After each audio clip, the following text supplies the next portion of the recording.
Today we're going to be canning some vegetable soup. Yep, we've got everything ready to go, and we thought we'd bring you along and show you how we do it. We're going to go ahead and turn our burner on here. Now we're going to add in some olive oil and just heat up the oil. Yep, we're going to just heat the oil up now. Get that nice and hot. Okay.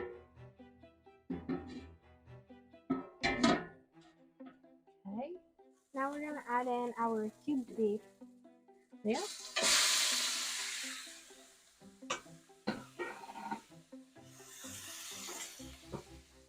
We're just going to brown that.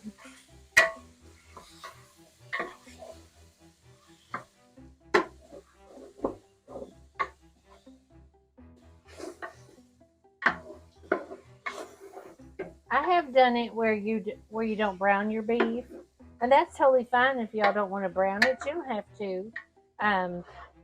It just gives it a nice little flavor to the vegetable soup, but you don't have to do it. I have done it both ways. Depends on if I'm in a hurry or not. Because you can throw your beef in there raw if you want to.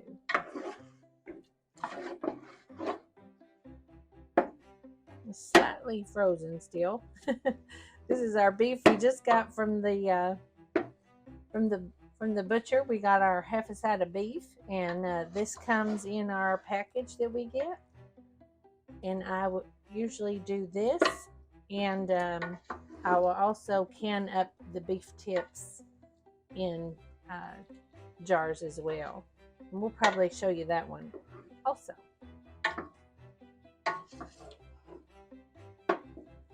I usually season my beef here too, a little salt and pepper.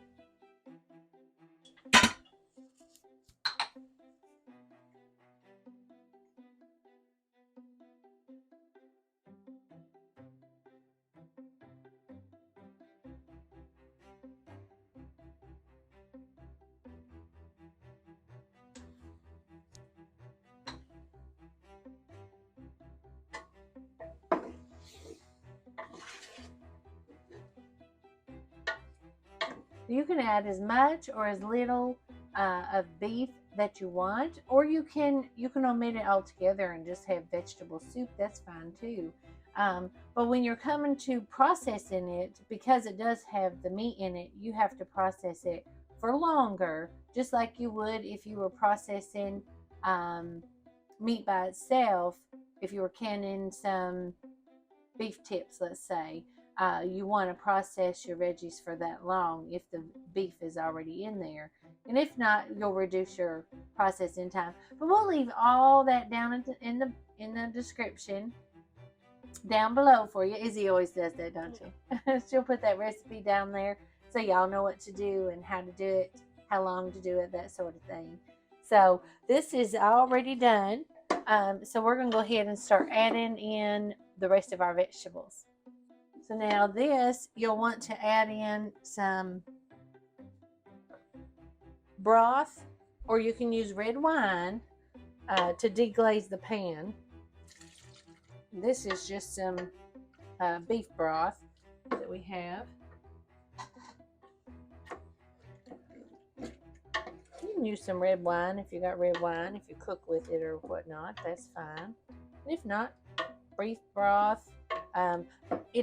The recipe that we originally used called for water. I do not like putting water in it. So we use some beef broth, and we use some tomato juice and that sort of thing.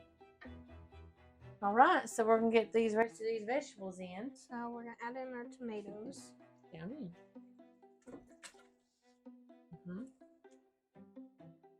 And with your tomatoes, this year we went ahead and we softened up the skins on the grill. We put them on the grill, and I'll leave that video right here. I'll go ahead and show you how we did that.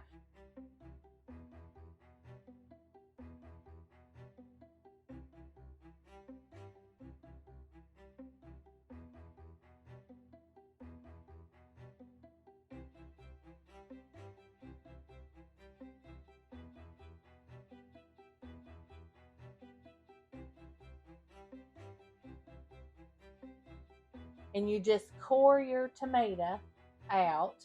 You take the stem portion out, slice it in half, and you lay it inside down on the grill, and you just grill it for 4 minutes, and then you take those off, and they're nice and soft, and you can just take the we take the pulp out, and we put it right through this little food mill like this. We just put the pulp in there, and we peel the skin off, and then that was the tomato that was left, and we just kind of squish it with our hands. There's no real need to chop it unless you want it that way. And we put the innards of the tomato in here, and then Isabella milled it out, and that's how we got our tomato juice. So don't throw those seeds away until you mill them. Press them through something, because it gives you quite a bit of juice. All right.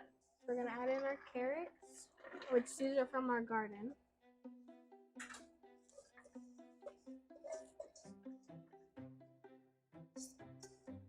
Lima beans and some peas.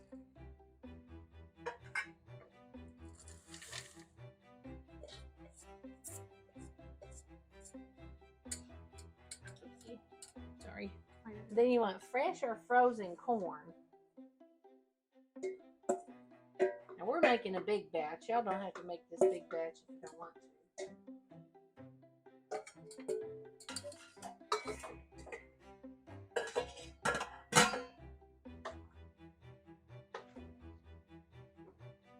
Okay.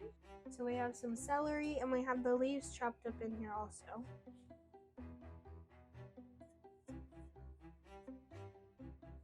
Some onions, some potatoes,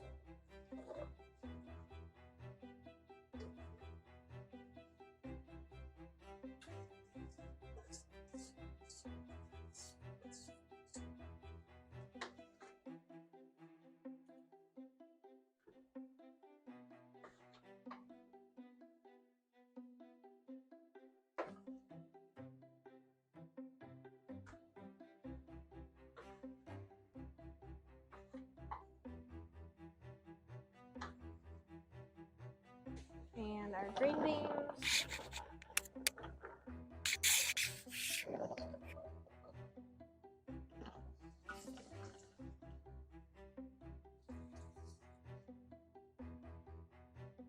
We have some cubed parsnips and some cubed turnips.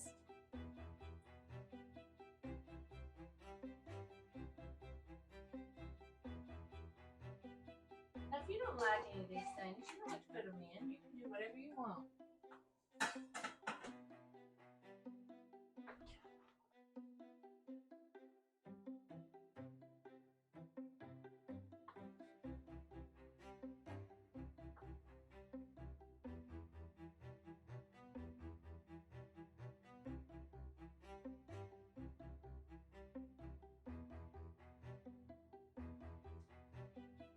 Cabbage in the garden, we just sliced it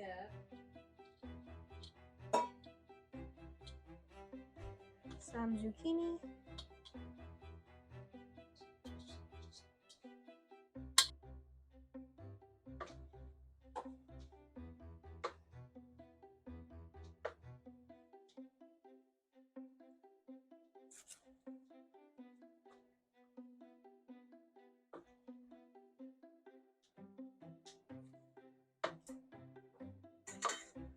We have some kale.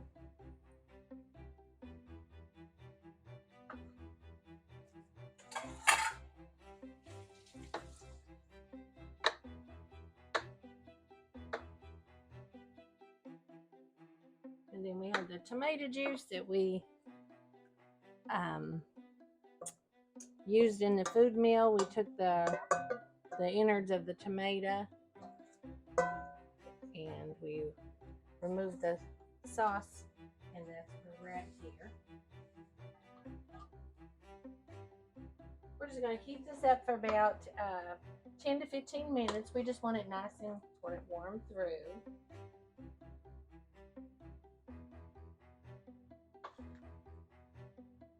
All right, so our 10 to 15 minutes is up.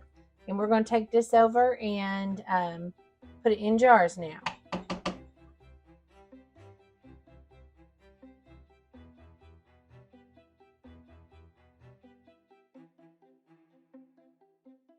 Don't forget to release those air bubbles.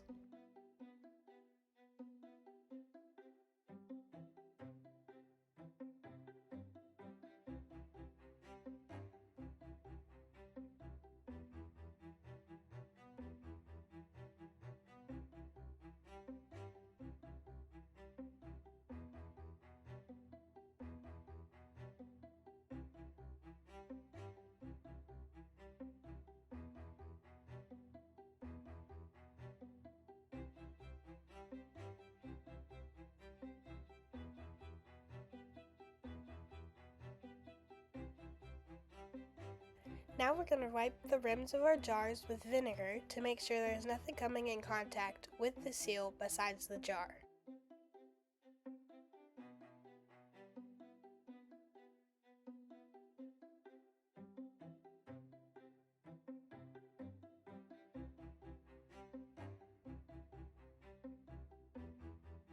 Now we're going to place the lids on and then screw on the bands.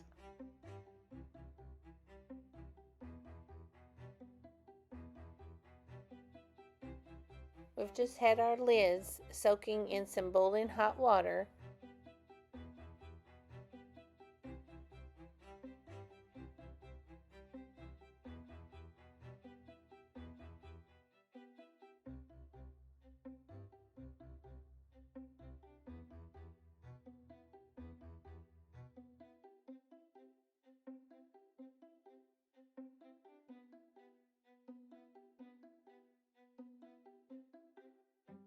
And we're just screwing these bands on fingertip tight.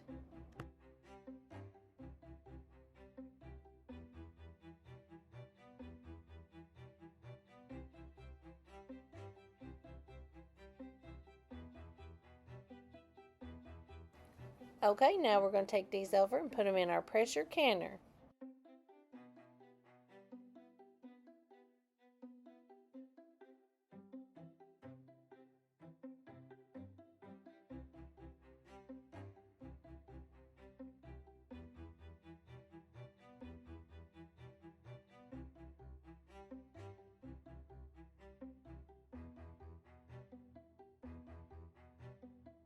And we're just going to put the lid on now.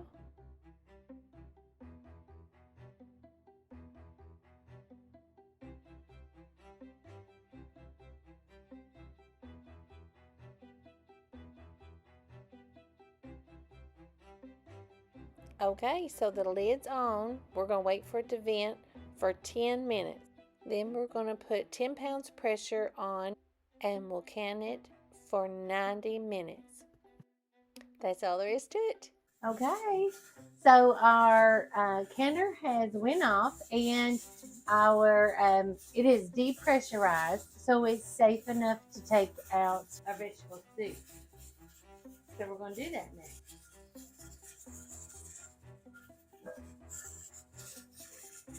We have another canner going. That's what all the racket is of vegetable soup. So we're just going to let that one finish doing its thing. We're going to take these out. Isn't it so pretty? Mm-hmm.